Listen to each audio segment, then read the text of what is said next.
Hello दोस्तों, आज हम बात करने वाले हैं बांग्लादेश और नेपाल में एमबीबीएस को लेकर। मतलब कि नेपाल और बांग्लादेश में एमबीबीएस में फीस स्ट्रक्चर का और सब चीज़ों को लेकर क्या क्या चीज़ों में डिफरेंस है। सबसे पहले मेन जो चीज़ आती है वो आती है फीस स्ट्रक्चर। और बांग्लादेश के अंदर फीस आती है अराउंड 25 से 40 लैक्स, और नेपाल के अंदर जो फीस आती है वो मिनिमम फर्स्ट ईयर में ही 40 लैक्स आती है। तो बांग्लादेश का बजट पड़ता है अराउंड 40 लैक्स 45 लैक्स मैक्सिमम जो बजट पड़ता है, और जो नेपाल का बजट है वो पड़ता है अराउंड 75 लैक्स। अगर कोई इंसान चाह रहा है कि वो बांग्लादेश में एडमिशन ले या नेपाल में एडमिशन ले, आज हम उसी चीज के ऊपर डिस्कस करने वाले हैं। बांग्लादेश और नेपाल के अंदर एक कॉस्ट है, जैसे फर्स्ट ईयर में जो नेपाल के अंदर पैसा लगता है वो अराउंड मिनिमम चाहिए 25 लैक्स रुपीज फर्स्ट ईयर में डिपोजिशन लगता है। और जो बांग्लादेश के अंदर वो मिनिमम अराउंड 10 लाख स्टार्टिंग में डिपोजिशन चाहिए होता है। ये एक मेजर डिफरेंस आ जाता है कि बहुत से लोग लोन लेके आते हैं, जैसे कुछ लोग एजुकेशन लोन लेकर आते हैं, कुछ लोग पर्सनल लोन लेते हैं, अलग अलग तरीके से आते हैं।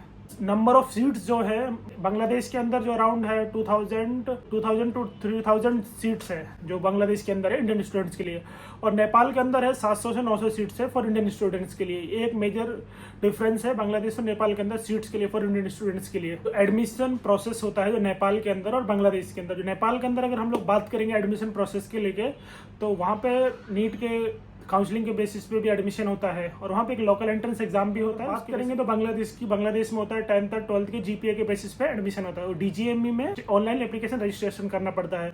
और नेपाल में मतलब फिजिकली वहाँ पे नेपाल के अंदर जाके एडमिशन के लिए काउंसलिंग करवानी पड़ती है। और एक दूसरा एक नेपाल में क्या होता है कि लोकल एंट्रेंस एग्जाम भी होता है, बहुत से लोग वो भी देते हैं नेपाल के अंदर।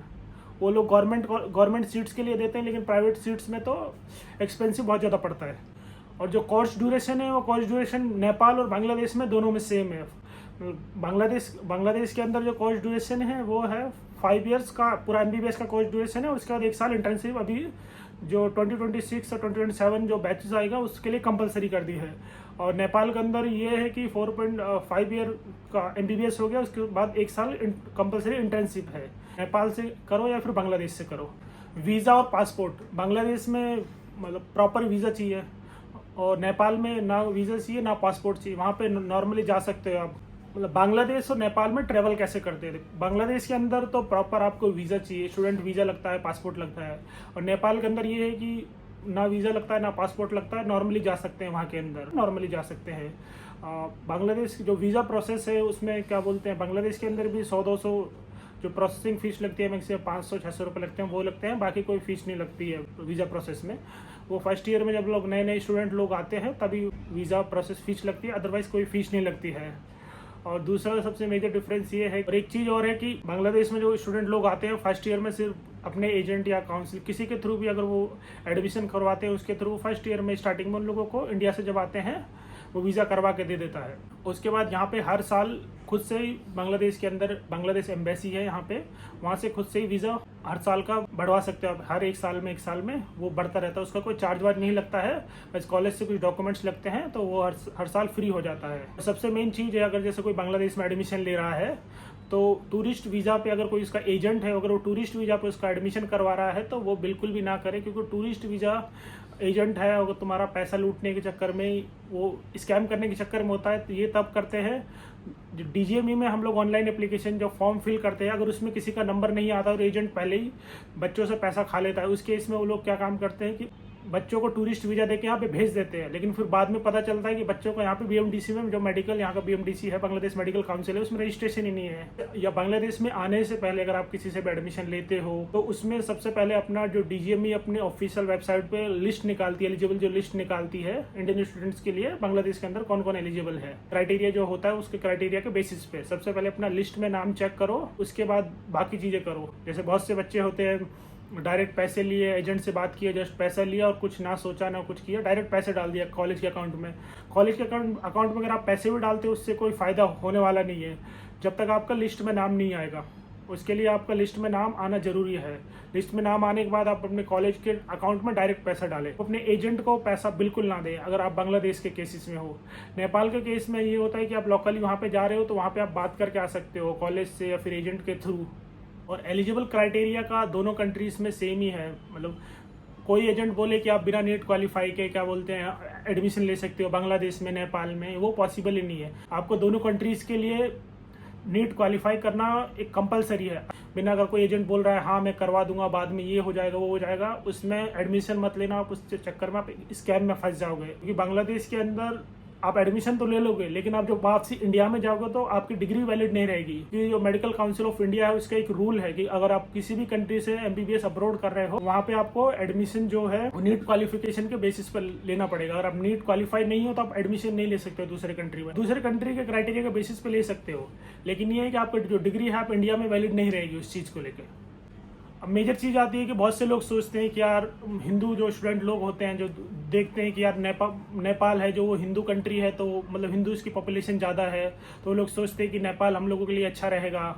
तो ऐसा कुछ भी नहीं है। मतलब कि जितना पॉपुलेशन नेपाल का है उतने टोटल पॉपुलेशन में भी हिंदुओं की बांग्लादेश में होगी। क्योंकि बांग्लादेश में जैसे मेरे बैच में है बहुत से लोग बांग्लादेश के अंदर वो एमबीबीएस कर रहे हैं। मेरे बैच में कम से कम 8 से 10 स्टूडेंट्स हैं जो इंडिया से, वो हिंदू है। अलग अलग स्टेट से है हिंदू स्टूडेंट लोग। ऐसा यहाँ पे कोई नहीं है। मतलब मेडिकल फर्टर्निटी में यही है, कोई कास्ट वास्ट का ये कोई लफड़ा नहीं होता। बाहर यहाँ पे जैसे हम लोग बांग्लादेश में रहते हैं, पूजा सेलिब्रेट सब चीज़ें यहाँ पे एक साथ ही लोग सेलिब्रेट करते हैं। कॉलेज में ये सब चीज़ें नॉर्मली होती है। और यहाँ पे मतलब हिंदू मुस्लिम का ऐसा कोई नहीं है। यहाँ पे मंदिर भी है, मस्जिद भी है, चर्च भी है, सारी ये फैसिलिटीज़ है। ये ऐसा नहीं है कि अगर जैसे बहुत से हिंदू लोग सोचते हैं बाहर से, जैसे मैं भी ये चीज़ सुनता हूँ कि जो नॉन मुस्लिम लोगों से कि वो स्टूडेंट लोग हैं वो बोलते हैं कि आप तो बांग्लादेश तो हिंदुओं के लिए सेफ नहीं है। ऐसा कुछ नहीं है, बांग्लादेश जो है वो सबके लिए सेफ है। लास्ट चीज़ बोलूँगा, अगर आप क्या बोलते हैं 60-70 लैक्स अगर आप नेपाल के अंदर इन्वेस्ट कर रहे हो, इससे अच्छा है कि आप 80 लैक्स में अगर आपको इंडिया में कोई सीट मिल रही है आप वहाँ पे सीट ले सकते हो। क्योंकि नेपाल में इस कंडीशन में वेस्ट ऑफ मनी हो जाएगा। इस कंडीशन में सबसे बेस्ट ऑप्शन रहेगा कि आप बांग्लादेश के अंदर एडमिशन लो। बांग्लादेश के अंदर आपका मिनिमम अराउंड 25 से 28 और मैक्सिमम 45 लैक्स तक जाता है। कोर्स ड्यूरेशन दोनों कंट्रीज में सेम है, हर चीज़ सेम है। खाने का जो कल्चर है, खाने का कल्चर दोनों कंट्रीज में सेम है। खाना जो इंडिया का कल्चर है वही सेम कल्चर यहाँ पे है बांग्लादेश के अंदर। आप दोनों कंट्रीज में से मतलब कि अगर किसी का बजट है कि 40 से नीचे तो सबसे बेस्ट ऑप्शन है कि वो बांग्लादेश चूज़ करे। किसी को भी एडमिशन रिलेटेड कुछ भी बात करनी हो तो मैं अपने नंबर डाल दूंगा और इंस्टाग्राम आईडी मैं मेंशन कर दूंगा, आप मेरे को डायरेक्ट मैसेज कर सकते हो। अगर जिसको जेन्युइनली एडमिशन चाहिए, अब जिसको किसी को अगर जस्ट टाइम पास के लिए मैसेज करना है तो वो मैसेज ना करे, क्योंकि इतना टाइम नहीं होता है। हम लोगों के पास भी क्लासेस होती है। सिर्फ जिसको हाँ जेन्युइनली एडमिशन चाहिए वो।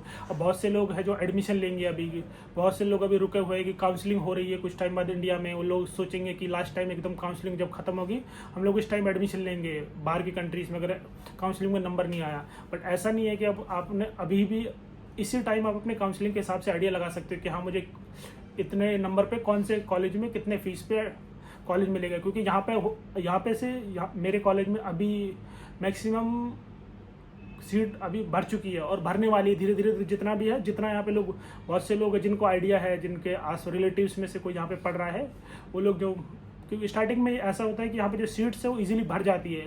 लास्ट में ये होता है कि अच्छे स्टूडेंट लोग होते हैं फिर उनको यहाँ पे सीट नहीं मिलती है, क्योंकि लास्ट में बांग्लादेश के अंदर सीट मिलना इम्पॉसिबल हो जाता है। अगर किसी को एडमिशन चाहिए वो जल्दी से जल्दी करे। Thank you. बस आज के लिए इतना ही, मिलते हैं अगले व्लॉग में।